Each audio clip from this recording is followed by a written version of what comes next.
Hey guys, we're back for another video. What we're going to be doing today is we'll be taking an in-depth look over our 2025-26 Georgia Bulldogs football team. We're going to completely break down this team, look at the roster, and also take a look at their schedule, trying to see which games they might win, lose, which games could potentially be toss-ups. Now, what we're doing here is we are going off of our Vegas bets, so which games Vegas is predicting they're going to win, lose, or too early to tell, could be a toss-up. So I'm not saying they're going to win or lose them. It's just what is Vegas predicting as of right now on our too early look. First things first, though, make sure to hit that like button. Make sure to subscribe. If you have any comments, by all means, drop them below. I'm going to respond to every single one of them. We're looking over every single team, and once the football season starts, both college and NFL, we go over every single game every week. We break the games down, and we look at the best bets, the money lines, the spreads, the over-unders. If you want to join one of our fan groups, just look down at the pinned comments below. You can sign up there. I would definitely appreciate that. So looking at our 2025 Georgia Bulldogs, they have a lot of unfinished business from the 24 season.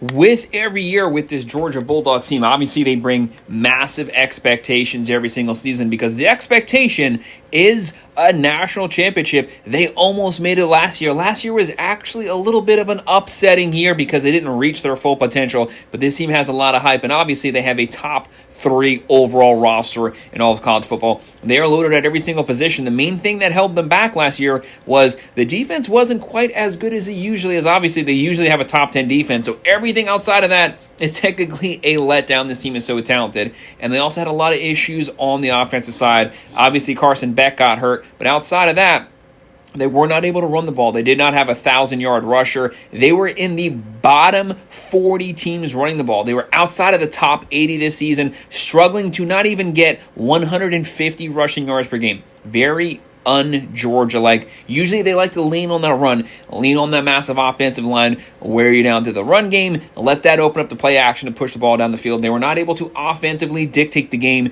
do what they want to do this past season. But the main thing is, can they get back to that form this season? Carson Beck, he's gone. He's off to Miami. We don't have a full 100% starter named as of yet, but as of right now, you're probably going to be looking at Gunnar Stockton, high 4-star, 5-star guy, taking over the reins here. He showed what he was capable of versus Texas, versus Notre Dame. Has a lot of promise here. It's what he can do with his legs that could completely change this game. That could be the outlier to toss this game up. Just looking over the offense, they have a lot of talent here.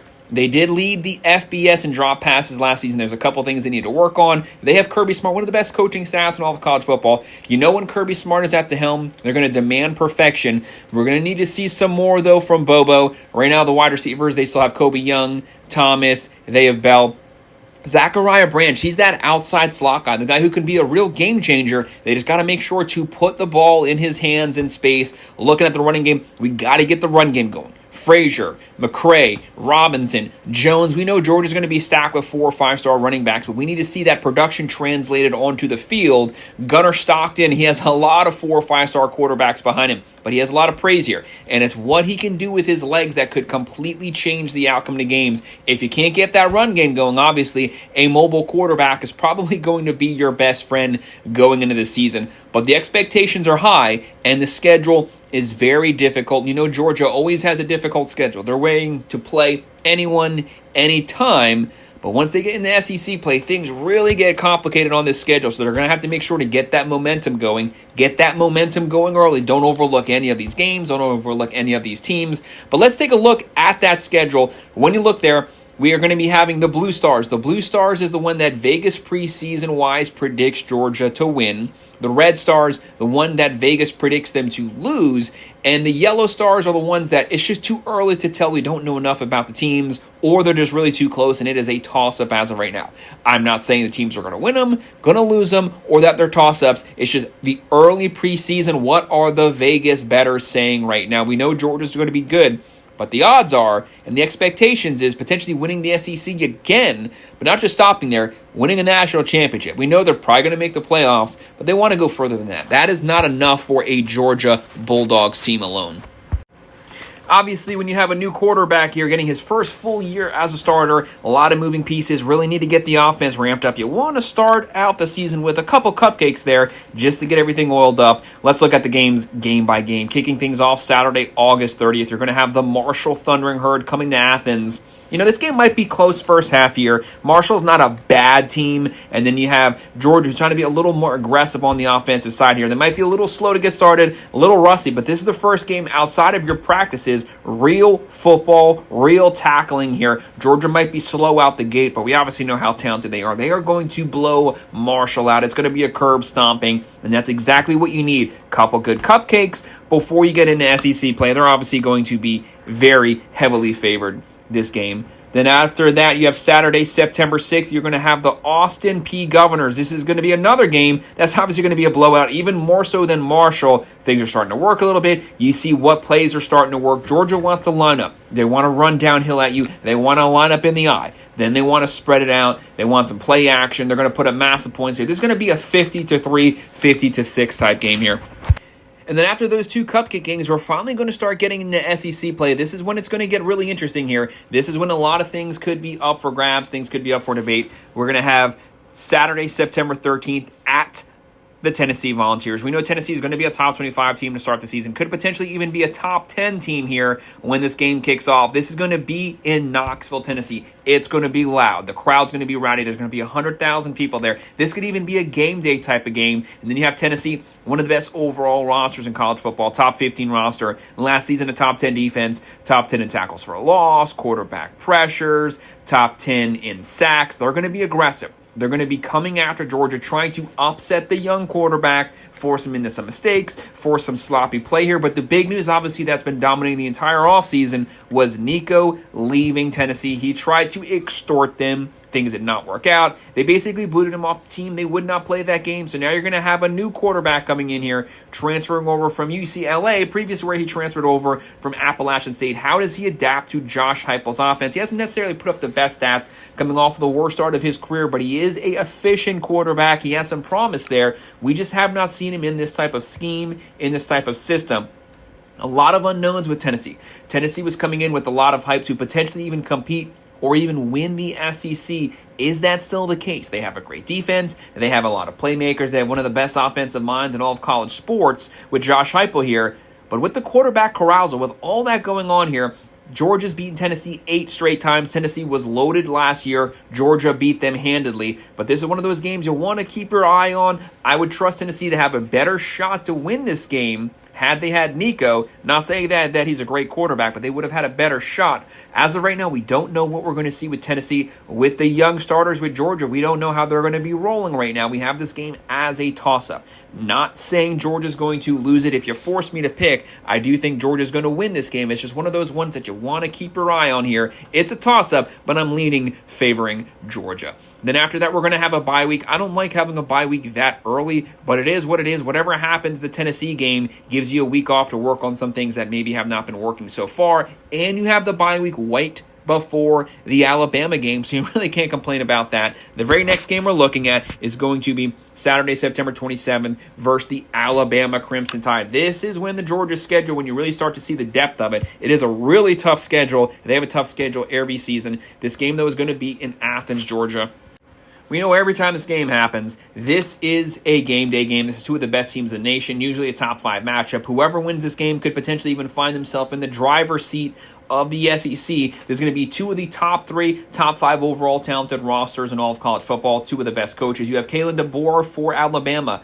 But just like Georgia, there's a lot of question marks still around Alabama. This isn't the Nick Saban squad. This team is not immortal here. We have some quarterback questions. How's their offense going to look now with their new offensive coordinator coming in, Grubb coming back here? There's a lot of things that we just don't know about Alabama as well. I hate going into these games with a little bit of gray, some variables that we just don't know. But it's the talent on these two teams that makes this game a toss-up as of right now. And don't forget, Georgia is 1-9 the last 10 times they've played Alabama, including that crazy game from last season. But that doesn't mean Georgia's going to lose this game. Just because they've lost 9 of the last 10 versus Alabama does not mean that is certain to be the way things go forward. We know Kirby Smart, he's the new Nick Saban right now, more than capable of beating Alabama. But until we see these teams play a little more preseason-wise, we have to mark this game as a toss-up. But I do think that if I had to pick, Georgia is going to inch out or eke out a really close one this one, finally get over that hump, that hurdle that's been holding them back during the regular season.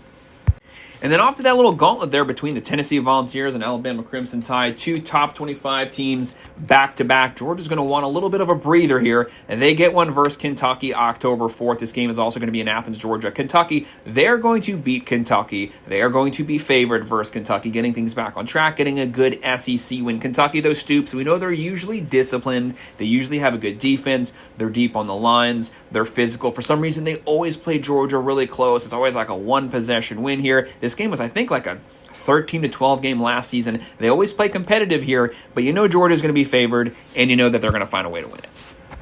And then after that, staying in SEC play Saturday, October 11th, we're going to be at the Auburn Tigers, going to Auburn, Alabama. So you got to give Auburn a little bit of a shot here. Auburn, much improved under Hugh Freeze, but just not reaching the full potential of what they're capable of. They've been working the portal hard, though. New quarterbacks, deep wide receiver room, running back. They actually had a pretty decent defense last season. They have pretty good playmakers. The main thing that's been holding them back has been quarterback play. Hugh Freeze calling praise. He has some of his health issues going on right now, but no doubt the Auburn roster is not a bad roster by any means. If you don't bring your A game to Auburn, you can very well lose this game. But obviously, I think Georgia's going to win it, and I think they're going to be favored, getting a good, strong SEC win on the road here. And the next game we're going to be taking a look at Saturday, October 18th. We're going to be going up against a top 25 team here in the Ole Miss Rebels. Don't forget, this game is going to be personal. This is going to be a revenge game. And this is a team that beat Georgia last year. Georgia wants to get revenge. They want to make up for that loss. And now you have Ole Miss coming to Athens, Georgia. Georgia's going to be at home. By this point, everything's starting to roll. The offense is starting to get going. The defense will be playing at a high level. There's going to be Kirby Smart versus Lane Kiffin. It's going to be a great coach-on-coach matchup, but it's the personalities of this game that's really going to make the difference here. It's the revenge factor. Ole Miss, they had a top 10 team last year, a top 10 defense last year. They're still going to have a great defense. They're still going to have a great offense. They have a young quarterback. He's going to make massive strides this season.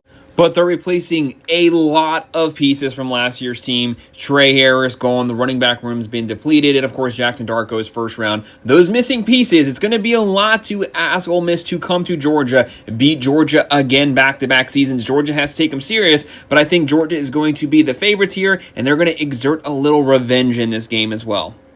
And then the next game is the largest cocktail party in the world in Jacksonville, Florida, Saturday, November 1st. We're going to be going up against the Florida Gators. This is the neutral site for both teams. Whenever these two teams meet in Jacksonville, technically anything can happen. Throw the records out. Don't forget, Florida wasn't playing very well at this point last year. They ended up losing that one 34-20. 14-point win seems like a lot versus a cross-state rival, but Florida was depleted last season. DJ Lagway didn't play that much of the game. He goes down, and still Florida made it a very competitive, close game. Almost actually caught some momentum at the end and potentially pulled this game even closer, maybe even a potential upset here, but they just didn't have the pieces there. Lagway goes down. Georgia, they have to be prepared this game. But like I said, throw the records out this game. Technically, anything can happen. There's a lot of build-up here with the Florida Gators under Billy Napier. How's their team going to look? He is still on the hot seat technically. But no matter what, I still have to go with the Georgia Bulldogs winning this game being a very close game again. But Georgia's going to be favored, and they're going to pull out a tight win. And the next game, also an SEC game here.